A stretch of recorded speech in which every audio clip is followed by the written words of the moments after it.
아멘. 자, 앞에 있는 제목이 있습니다. 시작. 제8일을 위해 물로 나오라. 한 번 더. 제8일을 위해 물로 나오라. 자, 좋으시죠? 좋습니다. 네. 자, 앞에 보시고요. 신속하게 쫙쫙 진행할 테니까 오늘 PPT가 되게 많아서 여러분 다 아시는 거니까 제가 딱 넘기니까. 자, 우리 절기는 뭐다? 절기는 시대를 분별하는 예언. 그게 뭐예요? 앞으로 일어날 일들을 미리 보여주는 예언이 바로 절기인 것입니다. 그래서 절기를 왜 지켜야 되냐? 그 의미를 왜 지켜야 되냐? 나는 어디 나간 줄 알았어. 야, 앞에 딱 앉았구나. 야, 할렐루야. 확실히 형이 무섭긴 하다가 아니야? 형이 가라 그랬지. 지는 어디 갔어 이거? 어디 갔어? 딱 앉아놓고 지는 나갔어. 자, 빨리 소개해야 돼. 자르고 해. 자, 절기는 앞으로 일어날 일들을 미리 보여주는 예언이자 하나님의 시간표입니다. 그래서 절기를 지켜야 되냐? 이것도 아직도 모르시는 우리 목회들도 되게 많아요. 절기는 반드시 그 의미를 지켜야 됩니다. 왜? 시간표이기 때문에. 자, 인간의 모든 역사는 하나님의 시간표대로 움직였고 앞으로도 시간표대로 움직일 것입니다.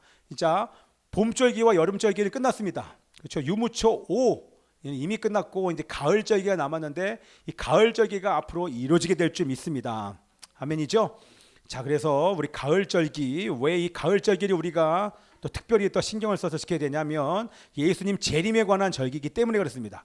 봄절기는 예수님 초림에 관한 절기였죠. 그리고 성령께서 오셨고 오순절날 예수님의 재림에 관한 절기가 바로 이 가을절 절기 나속초, 나속초기 때문에 아직 이루어지지 않았기 때문에 우리가 이 절기를 더욱더 신경 써서 보는 점 있습니다. 자, 일주일간 초막절이 끝난 다음에 초막절이 끝나면 이스라엘 사람들 뭐 한다고요?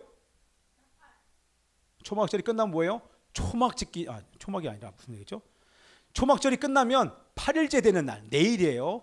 초막절이 끝나는 8일째 되는 날, 거기 보면 초막절을 8일 동안 지키라고 얘기했어요. 성경에 보면. 근데 8일째 되는 날이 바로 제8일의 큰 축제인 것입니다. 왜요?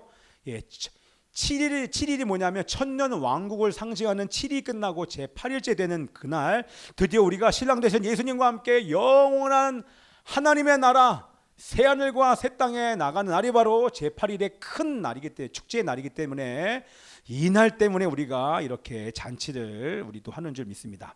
자, 이거에 대한 우리 예전에 기억나시죠? 결혼에 대한 풍습, 이스라엘 결혼 풍습 약간 좀 새로운 것을 여러분에게 더 말씀해 드리기를 원하는데요. 이스라엘 풍습 결혼 나오잖아요. 자, 우리 작년에도 이 얘기 드렸어요. 결혼에 대해서 이스라엘 사람들은 너무너무 중요하게 생각합니다. 왜? 하나님의 말씀에 생육하고 번성하여 땅에 충만하라고 말씀 하나님의 명령에 있었기 때문에 그들은 결혼을 너무나도 중요시 생각합니다. 왜? 땅에 번성하기 위하여서 그것이 하나님의 뜻을 이루고는 거기 때문에 결혼을 너무나도 중요하게 생각합니다. 자, 두 번째 유대인들이 결혼을 중요하게 생각하는 그 이유는 뭐냐면 사람이 건강하게 살기 위해서 결혼이 꼭 필요하다고 생각합니다. 우리 알잖아요. 그렇죠? 건강을 위해서 우리 결혼 생활이 얼마나 중요한지 몰라요. 영적인 건강, 삶의 건강. 우리 소중이가 태어나서 우리가 얼마나 건강한지 몰라요. 우리 두 부부가. 아멘. 안 믿어지면 소중히 한 달만 데려가 보시면 누워있지 못해요. 계속 아빠 미니카 줘보죠. 미니카 줘보죠. 그러다가 눈 떠보면 새벽이에요. 어느새 잠이 들어있는 저를 발견하는데 우리 소중이는요 지치지 않아요. 절대 안 지쳐요. 어쨌든 자, 그래서 우리 이 얘기도 우리 작년에 했었잖아요. 아내를 갖지 않으면 행복하지 않고 하나님으로부터 오는 복을 받을 수 없다라고 유대인들 실제 믿어요. 그래서 반드시 결혼을 해요. 아내로부터 하나님의 복을 받으려고. 그리고 기억나시죠? 결혼 안 하면 인간 취급을 안 합니다. 할렐루야. 그리고 만일 딸이 이방이고 결혼하면 그 딸의 장례식을 치르고 딸이 죽은 것처럼 취급을 합니다. 자, 그래서 우리 건강하게 살기 위해 결혼이 꼭 필요한데 사람이 혼자 사는 것이 좋지 아니하니 내가 그를 위해 돕는 배필을 지으리라고 말씀하신 것처럼 외로움을 달래는데 와 최고예요. 여러분들 보세요. 나이 들어가지고 아무도 없으면 얼마나 힘든지 몰라요. 그죠? 요즘 특히 그래요. 우리 아내가 학교 가잖아요. 소주랑 같이 집에 딱 가는데 불이 꺼져 있고 특별히 옆에 대방 이 타워가 들어오는 바람에 1층에는요 하루 종일 앞에 아침에 동틀 때만 빛이 들어오지 나머지 시간은 어두컴컴해.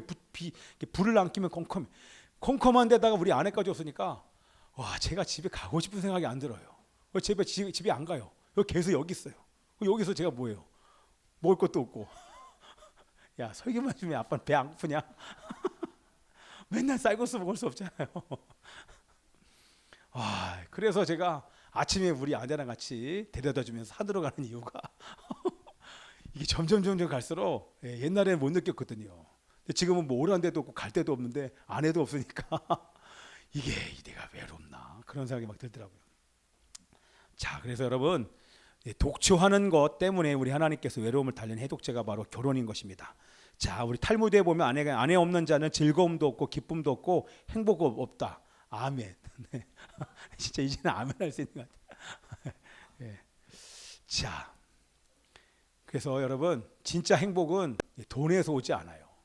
결혼에서 와요. 자녀를 낳으면 얼마나 행복한지 몰라요. 아멘. 우리 부모님들이 아멘 해야지. 자녀 낳으면 얼마나 행복한지 몰라요. 예. 자, 요 얘기하는 게 아니라, 자, 이제 이스라엘 결혼 풍습을 보는데요. 우리 여기 아시죠? 예. 이게 뭐냐면, 자, 여기 보세요. 사랑하는 두 연인이 결혼해요. 예? 결혼을 한단 말이에요. 그러면 이스라엘에서 결혼 풍습에서 결혼하면 어떻게 해야 돼요? 남자가 신부 아버지를 만나러 가요. 뭐 가지고? 약혼 반지를 가지고 지참금을 가지고 가야 돼요. 반드시 예물을, 우리나라에도 있잖아요. 예단 이런 게 있잖아요. 예물을 가지고 가야 돼요. 그래서 아버지가 예물을 보고 그 지참금을 보고 허락을 하면 그 다음에 하는 게 뭐냐면 이 신랑이 포도주를 담아서 이 잔을 신부에게 건넵니다. 자, 여기 써 있죠. 스스로 결정합니다. 아무리 아버지가 지참금을 받아서 허락을 해도 이 신부가 이 포도주 잔을 만약에 받아서 포도주를 마시지 않으면 정혼이 되지 않아요. 약혼이 되지 않아요. 법적인 혼인 관계가 되지 않아요. 근데 이 포도주를 이렇게 마셨다. 그러면 그 순간 이것을 신랑으로 받아들였다고 여겨진 거기 때문에 선언이랑 똑같아요. 이 순간 그 남자와 여자는 정혼 관계가 돼요. 약혼 관계가 돼요. 법적으로 부부가 되는 거예요. 쉽게 말하면 혼인 신고를 한 거랑 똑같아요. 예, 법적인 신랑 신부가 된 건데 아직 육체적으로는 아직 합방을 아직 안 한 상태예요. 그래서 합방을 하려면 1년여 뒤에 합방을 하는 것입니다. 그동안 우리 신랑은 우리 신부를 맞이하기 위한 신방을 아버지 집 옆에다가 신방을 차리면서 준비하고 있어요. 그런데 어느 날 아버지가 가서 데리고 와라라고 허락을 하면 그제서야 아버지의 뜻을 쫓아서 신랑이 신부를 데리러 가는데 신랑의 들러리들과 함께 전령과 함께 신부를 데리러 갑니다. 그러면 우리 전령들이 뭐라고 얘기합니까? 곧 오신다, 신랑이 곧 오신다 라고 얘기하는 소리를 먼저 듣게 해요. 그때 신부가 머리맡에 두었던 세마포를 입고 들러리들과 함께 신랑을 맞으러 나가는 것입니다. 우리 말씀에 나오지 않습니까? 이거는 뭐예요? 그 지참금이 뭐예요? 예수님의 피가 지참금인 거예요. 피로 값주고 샀다라고 하잖아요. 그 지참금이 바로 예수님의 언약의 피라고 얘기하잖아요. 왜 예수님의 피가 언약의 피예요? 그 피값을 주고 샀기 때문에 언약의 피고 그 피가 바로 새 언약의 피예요. 지참금을 주고 산 새 언약으로 산 관계 맺은 존재예요.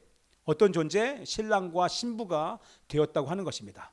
자, 그래서 성찬식 때 우리 이것을 기억하면서 성찬식을 이걸 기억하고 기념하라는 얘기 하잖아요. 그래서 여러분들이 포도주를 받을 때마다 나는 예수님과 정혼한 관계구나. 법적으로 신랑과 신부의 관계구나. 그래서 주님 오실 신랑이 오실 그 길을 나는 날마다 세마포를 입고 정결하게 맞을 준비를 날마다 해야 되는구나. 그것을 기억하게 하기 위해서 사실은 죄 회개하려고 성찬식 하는 게 아니에요. 내가 신부임을 기억하는 시간이 바로 성찬 예기식이어서 우리 여기서 할 때마다 빵을 많이 떼고 때로는 회개할 때도 있지만 인도하심이 있을 때 그러지 않을 때는 사실 축제의 시간이에요. 왜? 약혼하는 그 잔치의 시간이 매 성찬식이니까 기쁨의 시간인 줄 믿습니다. 아멘이죠? 그는 누구예요? 누구예요? 다섯천이요. 저기 신랑이 온다. 그 신랑이 온다라는 건 제가 지금 말씀 때문에 계속 넘기는 거예요. 말씀이 어디 갔나? 아까 지나갔나? 지나갔었어요? 네, 어디 있었나 보다. 자, 여러분 보세요. 신랑이 온다라고 하는 소리가 우리 데살로니가전서 4장 16절에 나오잖아요. 우리 하나님의 소리와 하나님의 호령 소리와 천사장의 소리가 있다 그랬잖아요. 그것은 우리 정확히 알잖아요. 우리 하나님께서 뭐라고 말씀하시면 계시록에 이리로 올라와라 라고 하는 하나님의 말씀과 동시에 전령인 천사장의 소리가 있는데 그게 뭐예요? 천사장의 소리와 함께 곧 신랑이 오신다. 이리로 올라와라. 곧 신랑이 오신다. 하나님의 호령과 천사장의 소리와 함께 죽은 자들이 무덤에서 일어나서 새 몸을 입고 공중에서 주님을 만나 우리 어린 양의 혼인잔치를 하게 되는 줄 믿습니다. 예, 근데 언제 와요?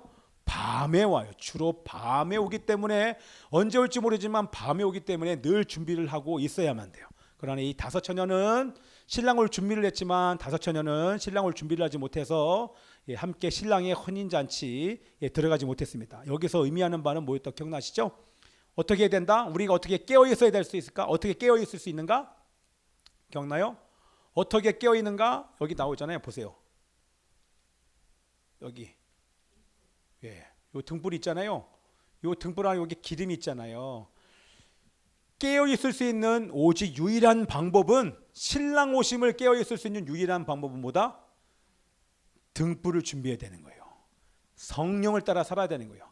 성령과 말씀을 따라 사는 사람들이 깨어 있을 수 있음을 우리 이 다섯 처녀 비유에서 열 처녀 비유에서 우리는 것을 깨달을 수 있습니다. 자, 그래서 우리의 성령님과 말씀을 따라가면 언제든지 신랑마저 준비를 하면 깨어 있을 수 있는데 자, 그래서 이 그림이요. 이게 지금 후파라고 하는 것인데요. 이게 바로 새하늘과 새 땅을 상징을 하는 것입니다. 4개의 기둥으로 받쳐진 이 결혼식용 천막 이것이 바로 랍비 중간에 있는 사람은 랍비예요.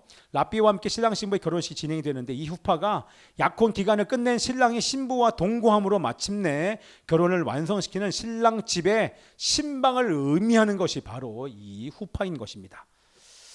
자, 그래서 여기 다음 그림처럼 신랑이신 예수님께서 신부들인 우리를 초막절 7일을 상징하는 천년 왕국. 자, 초막절 7일을 상징하는 천년 왕국이 끝난 다음에 제8일에 우리를 새하늘과 새 땅의 신혼방인 후파로 데리고 오신다는 날이 바로 제8일이기 때문에 이날 우리가 큰 잔치를 하게 되는 것입니다.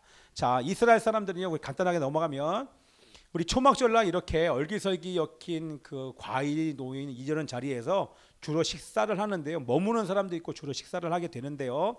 자, 이 시간에 뭐를 하냐면 장막 안에 장식하고 자녀들에게 하나님께서 광야에서 행하신 일들에 대해서 나눠요. 또한 뿐만 아니라 우리를 위해서 하나님께서 영원한 하늘의 장막을 예비해 놓으셨다는 소망의 메시지, 광야에서 있었던 일과 앞으로 새하늘과 새 땅으로 우리를 인도하실 거에 대해서 아버지가 이 소망의 메시지를 들려주고 8일째가 되면 뭐한다? 8일째가 되면 물을 붓는 의식을 한다. 우리 기억나시죠? 물 붓는 의식을 하기 때문에 이스라엘에서는 이 초막절이 끝나면서 이른 비와 늦은 비를 위한 기도를 합니다. 자, 물을 붓는 예식을 하는데 그러면 축제가 맞춰지게 되는데요. 우리 이른 비와 늦은 비 여러분 다 아시잖아요. 그렇죠? 농사의 처음과 끝이 바로 이른 비와 늦은 비인데 왜냐하면 10월경에 씨를 뿌리기 전에 이렇게 이른 비가 필요하고 추수하기 전에 4월, 5월 달에 늦은 비가 내려야 그 땅이 비를 머금고 우리 추수 때까지 가기 때문에 그래서 이른 비와 늦은 비를 위해서 물을 붓는 의식과 함께 이 기도를 초막에서 그들은 합니다. 그래서 이 비물은 우리 생명을 상징을 합니다. 그래서 우리 오늘 말씀도 그렇지만 이 물은 생명을 상징을 하기 때문에 우리 성경 여러 군데에서 그런 말씀들이 나오는데요. 우리 요한복음 4장 14절에 보니까 함께 읽게요. 시작. 내가 주는 물을 마시는 자는 영원히 목마르지 아니하리니 내가 주는 물은 그 속에서 영생하도록 솟아나는 샘물이 되리라. 여기 내가 주는 물을 마신다. 따라서 하세요. 내가 주는 물을 마신다. 그것은 예수님을 믿는 것입니다. 그렇죠? 우리는 다 예수님께서 주시는 물을 먹은 사람들임을 믿습니다. 예수님의 나를 죄에서 구원해 주실 수 있고 나의 왕이심을 인정하고 영접하는 것이, 예수님을 나의 왕과 구주로 영접하는 것이 바로 물을 마시는 것입니다. 자, 그래서 그때 이제 내가 그 주님의, 예수님을 영접하는 그 순간 우리가 다 아는 것처럼 우리의 모든 죄가 다 용서받고 이 세상에 어떤 것으로 채울 수 없는 하나님의 그 평안이 우리 가운데 임하면서 영적인 묶임과 사단과 죄와의 저주가 풀리면서 하늘의 기쁨과 평안을 맛보는 그 시간이 바로 예수님을 영접하는 시간인 것입니다. 자, 그래서 오늘 본문에서는 예수님께서 성전에서 큰 소리로 외치셨는데 우리 앞에 있는 말씀 읽을게요. 자, 요 성전 끝에 우리 주님께서 행하셨던 일인데 우리 같이 읽겠습니다. 성전이 아니라 명절 끝에, 시작. 명절 끝날 곧 큰 날에 예수께서 서서 외쳐 이르시되 누구든지 목마르거든 내게로 와서 마시라. 나를 믿는 자는 성경의 이름과 같이 그 배에서 생수의 강이 흘러나오리라 하시니 이는 그를 믿는 자들이 받을 성령을 가리켜 말씀하신 것이라. 아멘.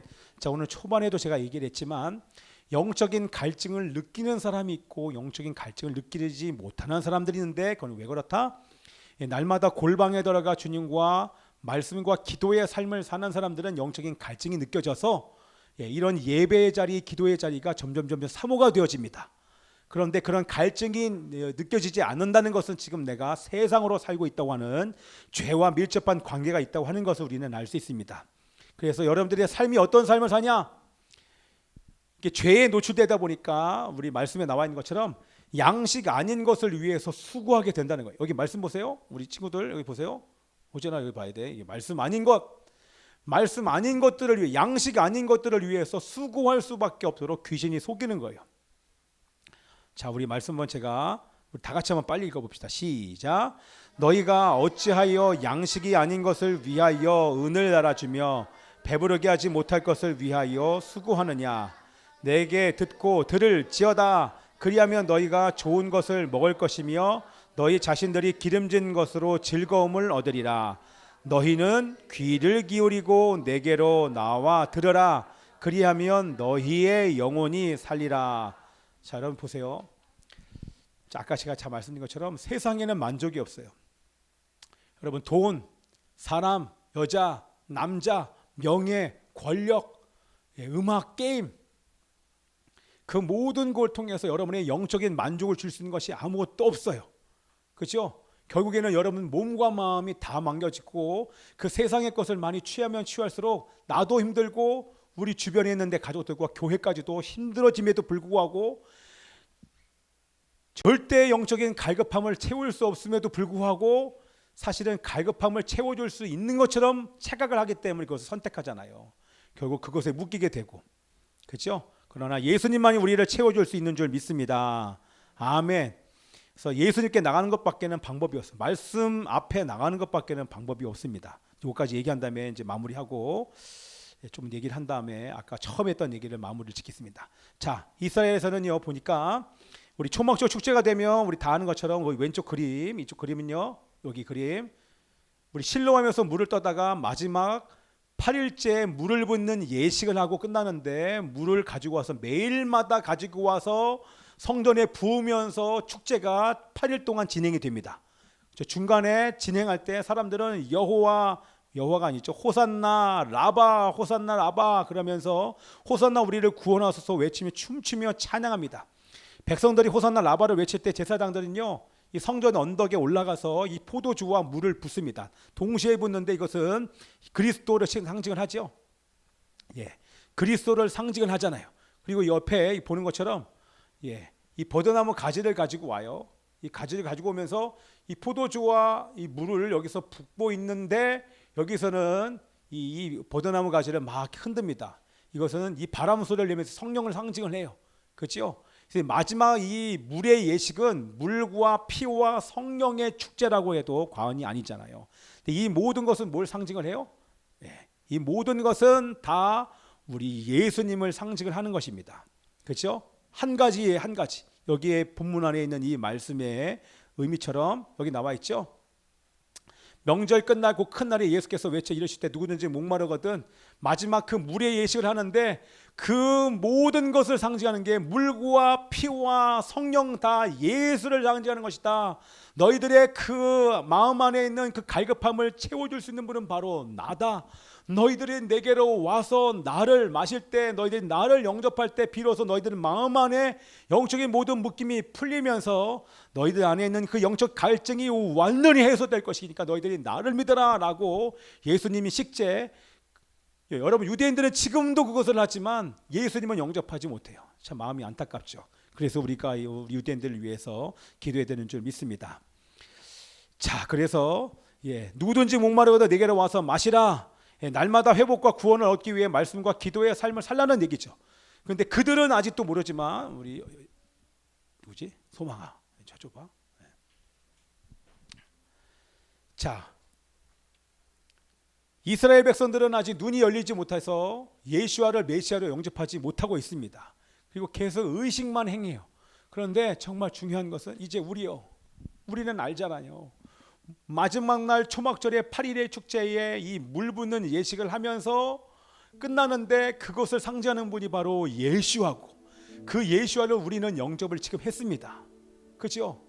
그런데 이 영적인 갈급함이 이제는 성령이 오시고 예수와 말씀이 우리 가운데 있음에도 불구하고 우리는 날마다 영적으로 갈증에 시달린다는 거예요.